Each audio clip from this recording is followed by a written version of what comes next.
Bonjour à tous et à toutes, bienvenue dans cette session de codage. Comme vous le voyez derrière moi, ce sera du développement de jeux vidéo. On continue la série de vieux trucs, ou en tout cas de petits trucs simples qui faisaient un tabac sur les consoles d'arcade à l'époque. Aujourd'hui on va coder un Tron en version multijoueur en Delphi. Le jeu donc Tron, c'était un jeu comme le Snake. Alors je vais juste vous montrer le Snake.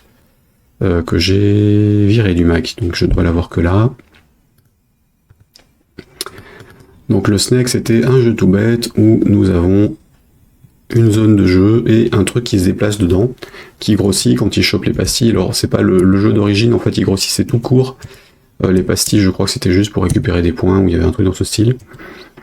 Ou je sais même plus, enfin je sais plus trop quelle était l'idée de départ, mais globalement j'ai fait une version donc hier et avant-hier, avec un truc qui ne s'agrandit pas tout seul, il faut choper les pastilles pour s'agrandir, mais globalement c'est ça qui fera gagner des points sur le jeu final.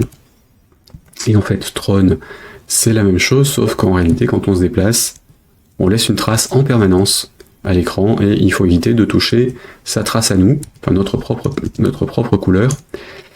Oups, oui là je... J'ai fait un O, pas de bol. Donc le but du jeu de Tron, c'est de faire la même chose, mais le trait reste.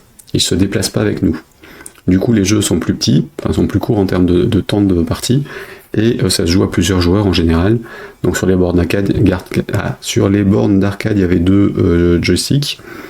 Là, en l'occurrence, on va essayer de coder un truc avec un seul contrôleur de jeu, puisque j'en ai branché qu'un seul, mais utiliser les deux pads, enfin le pad et un stick, ou les deux joysticks dessus, pour jouer, et puis on pourra monter à 4 joueurs quand la mécanique du truc sera opérationnelle.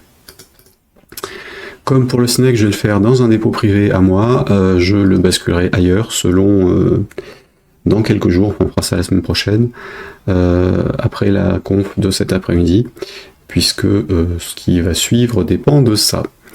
Je vais simplement copier-coller le jeu Snake, on va pas s'embêter, puisque c'est la même mécanique, ce qui est une idée idiote, parce que non, je vais pas copier le jeu Snake, je vais refaire un truc un truc de base. Je vais juste faire un copier-coller du umain de l'autre, ça ne changera pas, enfin, du fmain, la fiche principale, et de ce truc-là que j'avais chopé sur un autre. CTRL-C. Le reste va évoluer en revanche. J'avais autre chose ou pas? Non. Ok, mais donc ça c'est bon, on va atterrir sur Tron, et je fous ça ici. Coller, c'est ce truc-là. Voilà. Donc, nouveau projet dans Delphi. Nouveau projet multipériphérique FireMonkey. Application vide. Je vire la fiche qui est créée par défaut, je mets celle que je viens de copier de Snake, et on va créer d'autres trucs. Enfin, j'ai rajouté les unités qui me manquent, et puis on va créer le reste. Donc ça, je retire. J'enregistre le projet.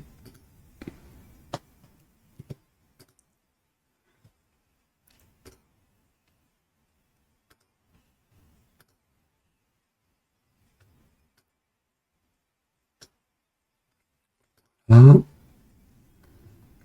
Donc ce sera, je sais plus comment je l'ai appelé l'autre, Snake Sample, je pense, One Sample.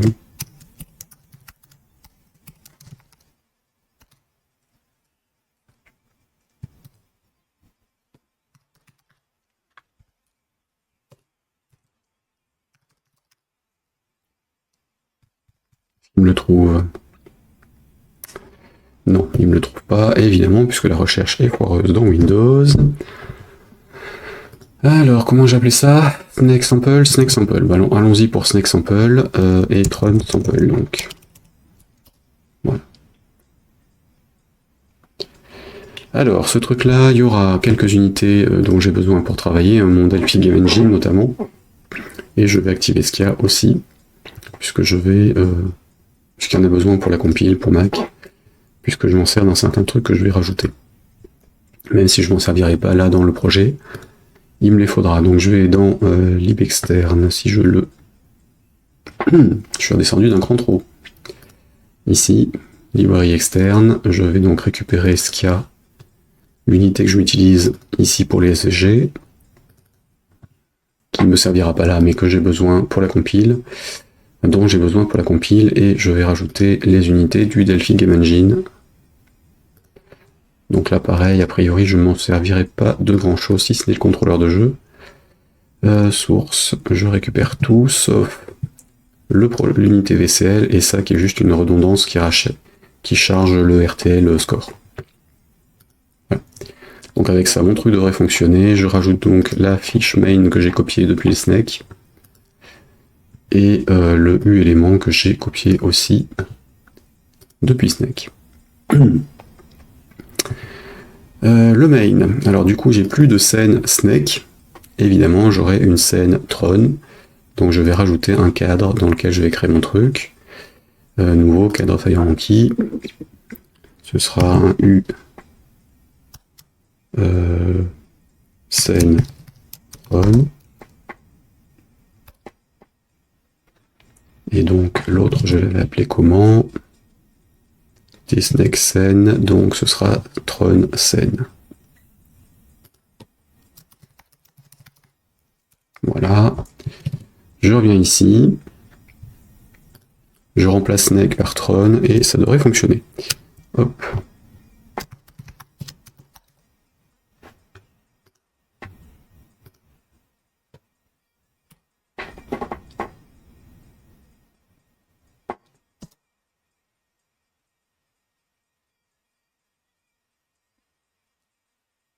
Ah oui, je l'ai baptisé comme autrement le projet, c'est pas grave. Je me suis trompé. C'est pas grave, F9. Ah, c'est quoi l'idée? Tetron. Ah oui, bah pardon, autant pour moi, j'ai oublié. Attendez, j'ai fait quoi pour le contrôle H? Snake en Tron. Comment T-Snake se trouve en T-Tron?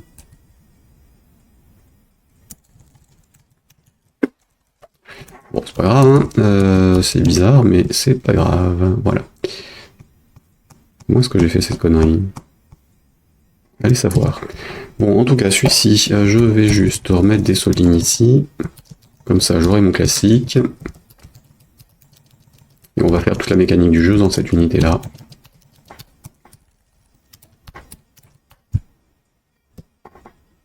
Et donc, CTRL F9 pour voir si ça se compile. C'est bon, ça se compile, on peut jouer. Enfin, on peut coder, plutôt.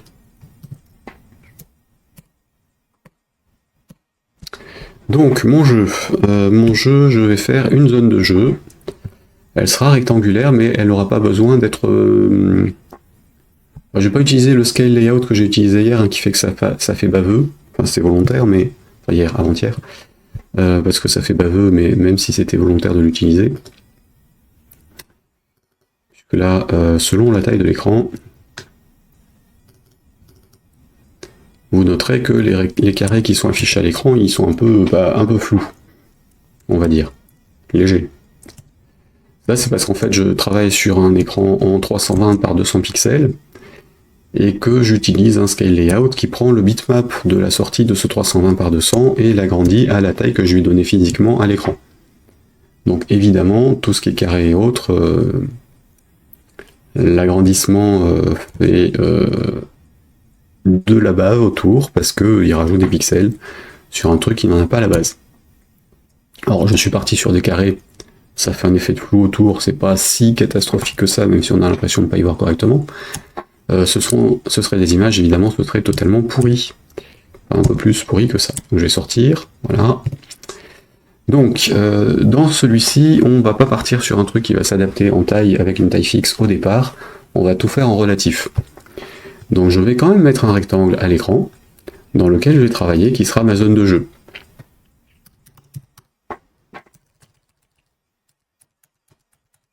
Qui me servira de bordure et ainsi de suite. Donc je vais commencer par ça, il sera centré, comme sur l'autre.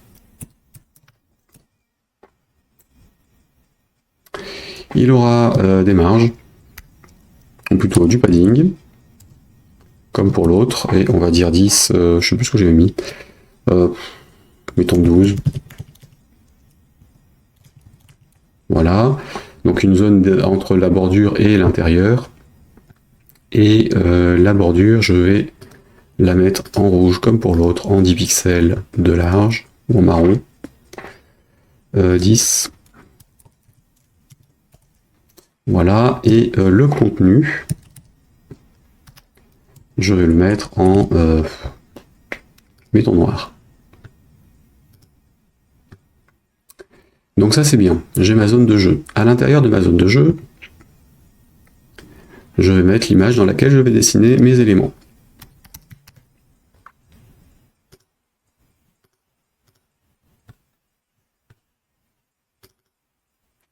Et donc nous avons un IMG, enfin un rectangle Z, et un IMG scène. Je pourrais dire canvas puisque c'est là-dedans qu'on va dessiner. Et donc l'image, elle sera en client. Elle prend toute la zone cliente du rectangle. Donc à l'intérieur de ce qui a été de la zone avec le padding.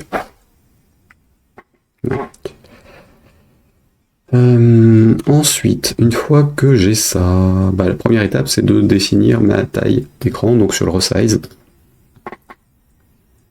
Ici, enfin plutôt resized. Je vais changer la taille de l'élément à l'écran pour m'assurer que ce soit toujours affiché à l'écran. Là, je vais pas m'embêter, j'ai copié-collé ce que j'avais fait sur l'autre.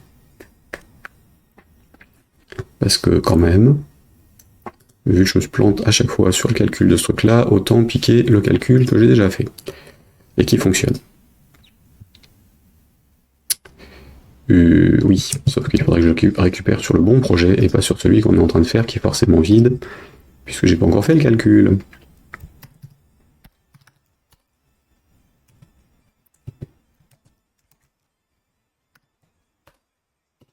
Voilà.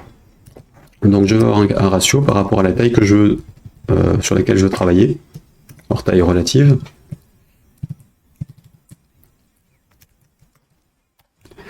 Et ça recalculera les éléments de mon écran. Alors par contre j'avais défini air background, oh si je vais l'appeler air background comme ça, ce sera pareil. Ça va éviter de faire du recherche et remplace dans le truc, et ça changera strictement rien au programme, puisque ça n'est utilisé que pour le calcul de la taille. Donc nous avions une taille d'origine, une taille espérée pour le jeu, et on va dire qu'on va travailler sur un nombre de cases. Donc là dans mon truc, je vais définir un nombre de cellules en largeur et en hauteur. Donc const ccall count égale quelque chose, c'est row count égale quelque chose. Mettons qu'on travaille sur... alors attention, je veux pouvoir jouer dans un sens et dans l'autre sur les smartphones. Donc à un moment ou à un autre, on sera obligé d'inverser les deux. Puisque en fait, selon la taille de l'écran, on sera en largeur ou en hauteur, et donc les colonnes deviendront des lignes, et des lignes deviendront des colonnes. Donc j'aurai un truc qui doit switcher dans le code. Donc là, j'ai mes constantes d'initialisation, on va dire. Mais en fait, ici, il faudra que je fasse le nécessaire pour recalculer mes trucs. Ou pas. Mais à voir. Donc, c'est call count. Ici, on va faire du combien? Est-ce que je reste sur du 32 par 20? La taille de jeu du Snake me paraît bien hein, pour jouer seul. Donc on va dire 32 par 20. C'était du 320 par 600. Par 200. Mettons du 64 quand même. Donc 640 par 480, donc 48. Voilà. Disons que nos cellules seront de 10 pixels, mais en fait elles seront de la taille de l'écran sur le truc ici. Je disais donc que j'ai besoin de définir une taille réelle dans mon jeu, donc je vais définir un f call count qui sera en entier aussi, et un f row count qui sera un entier.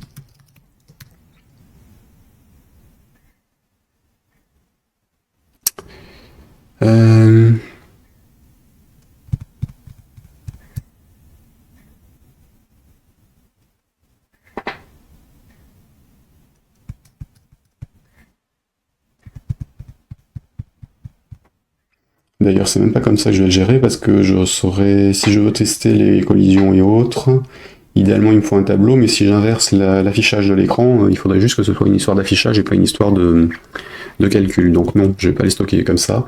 Salut Sylvain. Je ne vais pas les stocker comme ça, je vais plutôt... On va travailler en paysage pour l'instant, on verra après pour le mode portrait.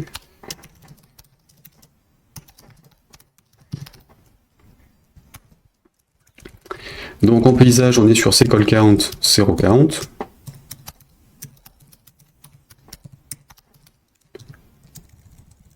Pour le calcul du prorata entre les deux, et calculer la vraie taille du rectangle. Sauf que... Oui, je vais quand même inverser. La colle, machin, j'en ai pas besoin, j'ai juste le ratio de la largeur et la hauteur. Donc ici, je vais quand même traiter le cas de je suis dans un sens ou dans l'autre. If with supérieur à 8. À ce moment-là, je récupère ça comme ça, sinon je le fais dans l'autre sens.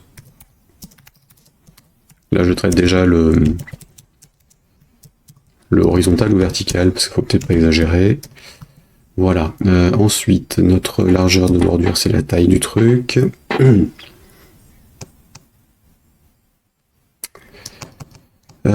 Ici, j'avais mis la taille des éléments.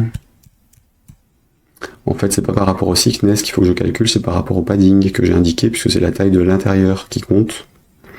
Donc moins padding left, moins padding right.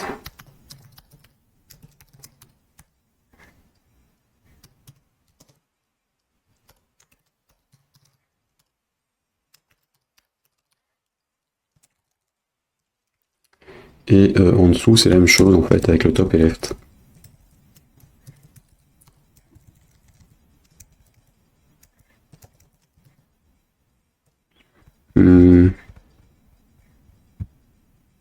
Height supérieur à 8.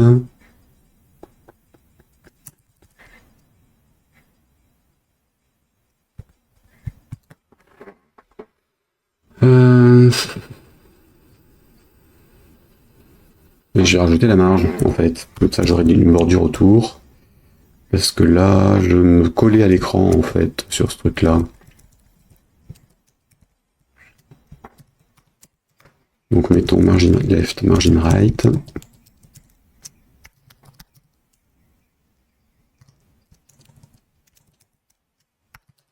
Comme ça je gère tout au niveau du rectangle. Donc with 8, et on va dire un H. H2.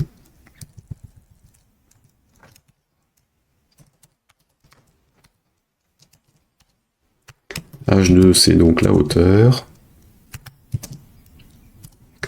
Moins top et bottom.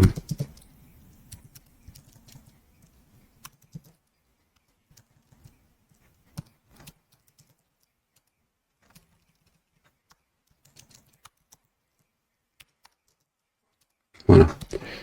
Et donc si ma hauteur actuelle, après recalcul, est supérieure ou égale à la deuxième, donc c'est plutôt supérieur à la deuxième.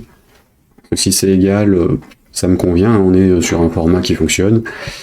Si c'est supérieur à l'autre, à ce moment-là, bah, je remplace par celle-ci et je calcule la hauteur par rapport à ça.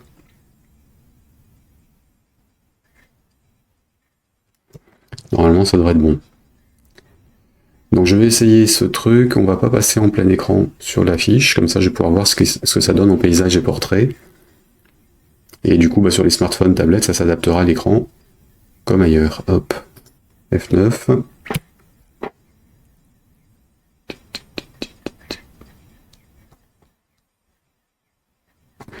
Donc tant que je suis comme ça, je garde un prorata horizontal. Si je suis plutôt comme ça, je prends un prorata vertical. Voilà, je suis en dessous, je colle au truc, et j'atterris dans le paysage.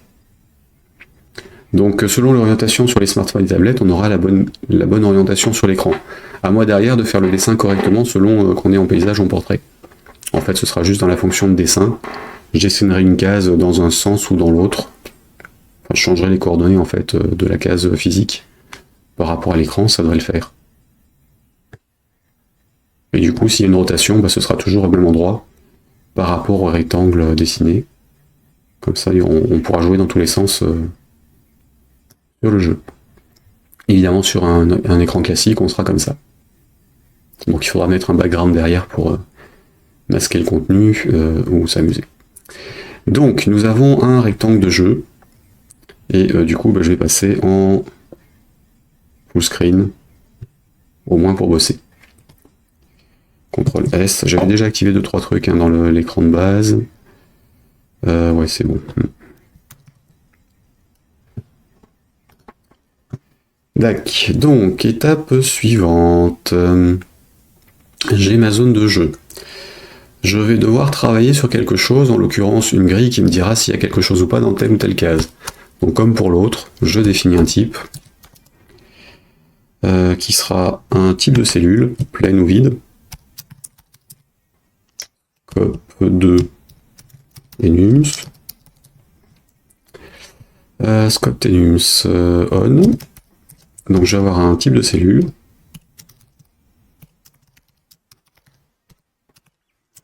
Ce sera rien. Je peux rouler dessus. Ce sera player 1, player 2, player 4, player 5. Et a priori c'est tout. Player 4. On les fera démarrer dans chaque angle, comme ça on pourra jouer avec. Ensuite, et d'ailleurs j'ai oublié le 3 du coup.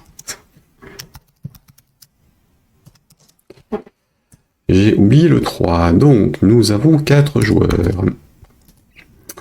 Le type de cellule c'est bon, j'aurai un type de grille du coup, qui est un array. Je vais rester sur les tailles que j'ai indiquées là-haut,